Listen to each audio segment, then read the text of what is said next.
Hello everyone, this is me Shruti, your science teacher from Edonomics classes and आज हम पढ़ने जा रहे हैं unit 4 of refraction of light on plane surfaces. इस यूनिट में हम लोग क्रिटिकल एंगल और टोटल इंटरनल रिफ्लेक्शन के ऊपर डिस्कस करेंगे और उसके कुछ रियल लाइफ एप्लीकेशंस के ऊपर भी ध्यान देंगे। तो चलिए शुरू करते हैं। तो आज का हमारा टॉपिक है critical angle and total internal reflection. तो इसे समझने के लिए हमारे पास 3 डायग्राम्स हैं। तीनों ही डायग्राम में लाइट रे एक डेंसर से रेयर मीडियम में जाएगी, हमेशा डेंसर से रेयर मीडियम में जाएगी। देयरफॉर हर एक डायग्राम में हमने लिया है ग्लास टू एयर और इसमें भी ग्लास टू एयर है। तो फर्स्ट डायग्राम में देखते हैं। इस डायग्राम में angle of incidence critical angle के बराबर है। जो एंगल ऑफ इंसिडेंस है वो क्रिटिकल एंगल के बराबर है। अब सवाल यह है कि ये क्रिटिकल एंगल है क्या? क्रिटिकल एंगल वही एंगल ऑफ इंसिडेंस है इन द डेंसर मीडियम जिसके वजह से एंगल ऑफ रिफ्रैक्शन आपका 90 डिग्री हो जाता है in the rare medium. We'll repeat this again. Critical angle एक वो एंगल ऑफ इंसिडेंस है इन द डेंसर मीडियम जिसके वजह से एंगल ऑफ रिफ्रैक्शन आपका हो जाएगा 90 degree in the rare medium. तो इस केस में वही हो रहा है। ये है इंसिडेंट रे जो इस सरफेस पे स्ट्राइक कर रही है, ठीक है। तो आफ्टर रिफ्रैक्शन जो रिफ्रैक्टेड रे है it is forming 90 degree with the normal, और कुछ रेज जो है वो रिफ्लेक्ट बैक हो जाती हैं एंड दोनों एंगल्स, लॉज ऑफ रिफ्लेक्शन में क्या था, एंगल ऑफ इंसिडेंस और एंगल ऑफ रिफ्लेक्शन बराबर होगा। तो ये दोनों एंगल्स को ही हमने आई नेम किया है, ठीक है। Now moving to second case. इस केस में जो एंगल ऑफ इंसिडेंस है वो क्रिटिकल एंगल से कम होता है, छोटा होता है। तो अब उस केस में जैसे नॉर्मल रिफ्रैक्शन होता है वैसे ही होगा, ठीक है। नॉर्मल रिफ्रैक्शन कैसे होता है? जब नॉर्मली लाइट रे जो है वो डेंसर से रेयर मीडियम में जाती है, उसकी स्पीड इंक्रीज हो जाती है and it bends away from the normal, और angle of refraction angle of incidence से बड़ा होता है। So this is the incident ray. कुछ रेज जो है वो रिफ्लेक्ट बैक करके सेम एंगल फॉर्म कर रही है which is because of the law of reflection, और जो रिफ्रैक्टेड रे है वो नॉर्मल से दूर चली जा रही है and angle of refraction is greater than angle of incidence. अब जो थर्ड केस है वो डिस्क्राइब करता है हमारा टोटल इंटरनल रिफ्लेक्शन। इस केस में angle of incidence is greater than the critical angle. तो अब इस केस में होगा क्या? जब भी ये लाइट रे इधर स्ट्राइक करेगी वो दूसरे मीडियम में जाएगी ही नहीं and forming the same angle वो सारी की सारी लाइट रे सेम मीडियम में रिफ्लेक्ट हो जाएगी। देयरफॉर ये दोनों एंगल्स क्या होंगे? सेम होंगे, विच is because of the angle of reflection. तो इसी फेनोमेनन को हम लोग बोलते हैं टोटल इंटरनल रिफ्लेक्शन, जिसके वजह से जो लाइट रे होती है वो दूसरे मीडियम में जाती ही नहीं है, और ये हमेशा एक डेंसर टू रेयर मीडियम में ही होता है, रेयर टू डेंसर मीडियम में नहीं होता है। So we will repeat this again. Total internal reflection में angle of incidence critical angle से बड़ा होता है जिसकी वजह से लाइट रे दूसरे मीडियम में ना जाके पूरी की पूरी सेम मीडियम में रिफ्लेक्ट बैक हो जाती है। Now we will see the relationship between refractive index and critical angle. तो वो क्या होता है? sin c is equals to 1 by refractive index of the denser medium, ठीक है। तो लेट्स से हमें ग्लास का रिफ्रैक्टिव इंडेक्स पता है, दैट इज 3/2।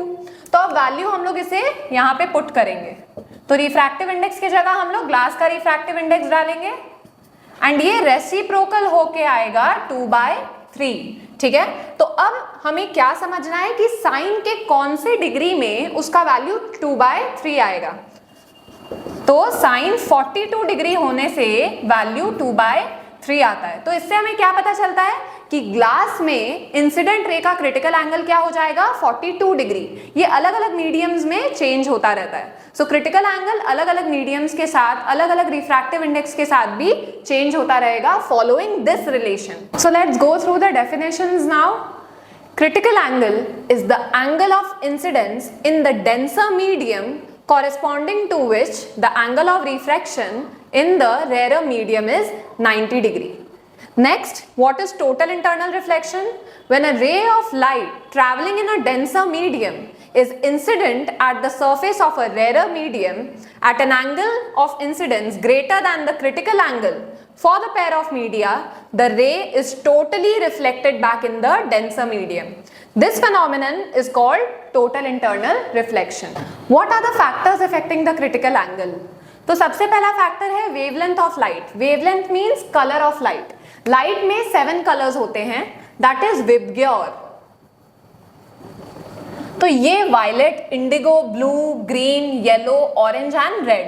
तो जो वेवलेंथ होती है वो वायलेट से रेड तक इंक्रीजिंग ऑर्डर में बढ़ती है। मतलब मिनिमम जो वेवलेंथ है वो वायलेट लाइट की होती है, मैक्सिमम वेवलेंथ होती है रेड लाइट की। तो इससे क्रिटिकल एंगल पे क्या असर पड़ेगा? वायलेट लाइट की वेवलेंथ सबसे कम है तो उसके लिए क्रिटिकल एंगल भी सबसे कम होगा, एंड रेड लाइट की वेवलेंथ सबसे ज्यादा है तो उसके लिए क्रिटिकल एंगल भी सबसे ज्यादा होगा। Now second point is temperature. अगर मीडियम का टेम्परेचर इंक्रीज हो जाएगा तो उसमें लाइट के लिए जो क्रिटिकल एंगल है वो भी इंक्रीज हो जाएगा। तो जो क्रिटिकल एंगल है एंड टेम्परेचर है दोनों ही क्या है? डायरेक्टली प्रोपोर्शनल है। अगर हम लोग टेम्परेचर बढ़ा देंगे मीडियम का तो उसमें क्रिटिकल एंगल भी इंक्रीज हो जाएगा। फिर अब है essential conditions for total internal reflection. मतलब क्या ऐसे दो कंडीशंस है जिसके बिना टोटल इंटरनल रिफ्लेक्शन नहीं होगा? पहला है light ray should be passing from denser to rarer medium. Light हमेशा डेंसर से रेरर मीडियम में जानी चाहिए, कभी भी रेरर से डेंसर मीडियम में टोटल इंटरनल रिफ्लेक्शन नहीं होता है। तो डेंसर से रेरर मीडियम में अगर लाइट जाएगी तो ही टोटल इंटरनल रिफ्लेक्शन होगा। फिर नेक्स्ट है angle of incidence should be greater than the critical angle. तो सेकंड जो कंडीशन है वो क्या है? एंगल ऑफ इंसिडेंस हमेशा बड़ा होना चाहिए क्रिटिकल एंगल से, तभी टोटल इंटरनल रिफ्लेक्शन होगा। Now what are the differences between total internal reflection and reflection from a plane mirror? तो पहला डिफरेंस है कि इसमें जो लाइट रे पास करती है वो हमेशा डेंसर टू रेरर मीडियम करती है। फिर reflection from a plane mirror में ऐसा कुछ क्राइटेरिया नहीं है, लाइट प्लेन मिरर पे इंसिडेंट होती है, कोई भी मीडियम हो सकता है। सेकेंड पॉइंट है एंटायर लाइट इज रिफ्लेक्टेड। सारी की सारी लाइट जो होती है वो रिफ्लेक्ट हो जाती है, whereas जो प्लेन मिरर में होता है खाली एक part of the light is reflected, rest of the light is absorbed in the medium. ठीक है, there is no loss of energy. इसका मतलब क्या है? इंसिडेंट रे में जितनी एनर्जी होती है उतनी ही एनर्जी रिफ्लेक्टेड रे में होगी, पर प्लेन मिरर के केस में जितनी एनर्जी इंसिडेंट रे में होती है रिफ्लेक्टेड रे में उतनी एनर्जी नहीं होती है, विच इंडिकेट्स कि there is a loss of energy. फिर फोर्थ पॉइंट है इमेज इज मच ब्राइटर। क्योंकि सारी की सारी लाइट रे जो है वो रिफ्लेक्ट बैक हो जाती है तो इमेज जो होती है वो और ज्यादा ब्राइट होती है। पर इस केस में क्या है? सारी की सारी लाइट रे रिफ्लेक्ट नहीं होती है, जिसकी वजह से इसके कंपैरिजन में ये जो इमेज होगी वो कम ब्राइट होगी, लेस ब्राइट होगी। Now we will discuss how a mirage is formed. उसके लिए पहले मिराज क्या होता है वो समझना होगा। डेजर्ट्स में बहुत बार ऐसा भी होता है कि लोगों को एट अ लॉन्ग डिस्टेंस एक वाटर बॉडी नजर आता है, पर जैसे ही वो लोग उस पॉइंट तक पहुंचते हैं वो वाटर बॉडी गायब हो जाती है। अब ऐसा क्यों है? बिकॉज वहां पे एक्चुअली कोई वाटर बॉडी नहीं होती है, it was the reflection of the sky. इसी रिफ्लेक्शन को हम लोग मिराज बोलते हैं। तो ये हम इस डायग्राम की मदद से समझेंगे। डेजर्ट में मोस्टली सैंड पाई जाती है। सैंड की खास बात ये होती है कि ये बहुत ही जल्दी गर्म हो जाती है एंड बहुत ही जल्दी ठंडा हो जाती है। ठीक है, तो अब दिन के टाइम पे डेजर्ट का जो टेम्परेचर है वो एक्सेसिवली हाई होता है, जिसकी वजह से सैंड गर्म हो जाती है एंड उसके ऊपर वाली जो एयर होती है वो भी ज्यादा गर्म हो जाती है। इसके वजह से उसके मॉलिक्यूल्स एक्सपैंड होते हैं एयर के and it creates a rarer medium, क्योंकि रेरर मीडियम में मॉलिक्यूल्स दूर दूर होते हैं, इंटरमॉलिक्यूलर स्पेस ज्यादा होता है। जैसे जैसे हम लोग ऊपर जाएंगे तो ये एयर कूल होती जाएगी। ठीक है, तो उस एयर में डेंसर मीडियम, उस एयर को हम लोग डेंसर मीडियम बोलेंगे बिकॉज मॉलिक्यूल जो होते हैं वो पास पास होते हैं। ठीक है, अब यहाँ पे टोटल इंटरनल रिफ्लेक्शन होगा, कैसे वो भी समझेंगे। यहाँ पे लाइट ट्री पे आके रिफ्लेक्ट हो रही है और इस पर्सन तक जा रही है। लाइट जो है यहाँ पे डेंसर से वापस डेंसर मीडियम में जा रही है, जो कि टोटल इंटरनल रिफ्लेक्शन में होता है। टोटल इंटरनल रिफ्लेक्शन में होता क्या है? लाइट रे डेंसर से रेरर मीडियम में जाने की कोशिश करती है, पर क्योंकि angle of incidence critical angle से ज्यादा होता है उसी के वजह से लाइट डेंसर से वापस डेंसर मीडियम में ही रिफ्लेक्ट बैक हो जाती है। तो यहाँ पे भी दो मीडियम्स है, ये denser medium which is the cool air और ये rarer medium which is the warm air.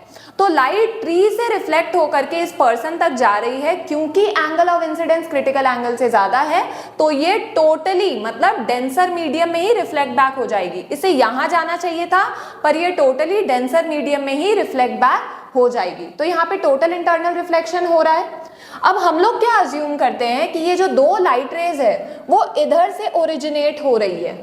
और जहां पे ये दो डॉटेड लाइंस मिलेंगी वहीं पे इमेज फॉर्म होगा। ठीक है, वापस से हम लोग ये अज्यूम करते हैं कि ये जो दो लाइट रेज है वो ऐसे तो मिल नहीं रही, तो कहाँ मिलेंगी, बैकवर्ड एक्सटेंड होके मिलके यहाँ पे एक इमेज क्रिएट करेगी।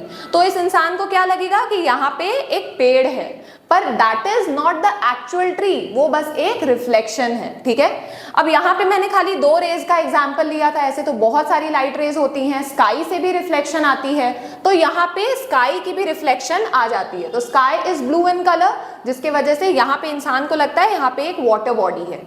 ठीक है, तो यहाँ पे बस ट्री का रिफ्लेक्शन है, इसी के साथ साथ स्काई का भी रिफ्लेक्शन नीचे आ जाता है, तो लोगों को लगता है कि वहां पे एक पॉन्ड है और उसके बगल में एक ट्री है, पर जैसे ही लोग उस पॉइंट तक जाते हैं वो रिफ्लेक्शन हट जाती है। So this was mirage. अब रियल लाइफ में भी आपको टोटल इंटरनल रिफ्लेक्शन के बहुत सारे एग्जांपल्स देखने को मिलेंगे, तो उन्हीं में से एक है ऑप्टिकल फाइबर का एग्जांपल। ऑप्टिकल फाइबर को लाइट एनर्जी ट्रांसफर करने के लिए यूज किया जाता है, क्योंकि ये लॉन्गर डिस्टेंस तक लाइट एनर्जी ट्रांसफर कर पाता है विदाउट लॉस ऑफ एनर्जी। अब ऐसा क्यों होता है?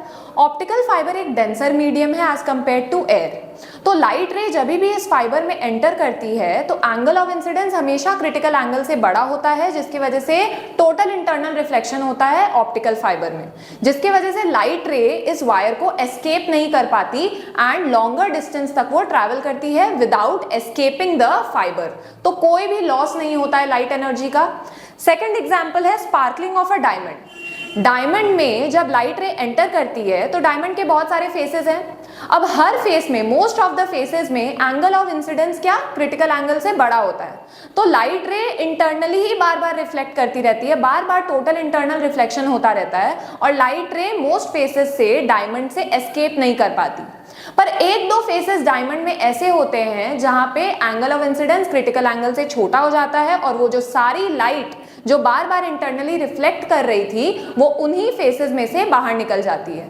तो जब भी हमारी नजर उन फेसेस पे पड़ती है और वहां से लाइट निकलती है, इतनी इंटेंस लाइट जब वहां से निकलती है तो हमें डायमंड स्पार्कल करता हुआ नजर आता है, क्योंकि डायमंड में टोटल इंटरनल रिफ्लेक्शन बार बार हुआ था, तो वो सारी लाइट क्या कलेक्ट हो गई और वो एक साथ कुछ एक दो फेसेस में से एस्केप हो गई, जिसकी वजह से डायमंड हमें शाइन करता हुआ नजर आएगा।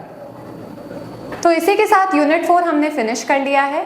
अगर आपके कोई भी डाउट्स या क्वेरीज हो तो आप कमेंट सेक्शन में लिख के हमें बता सकते हैं। We will try to solve all of them.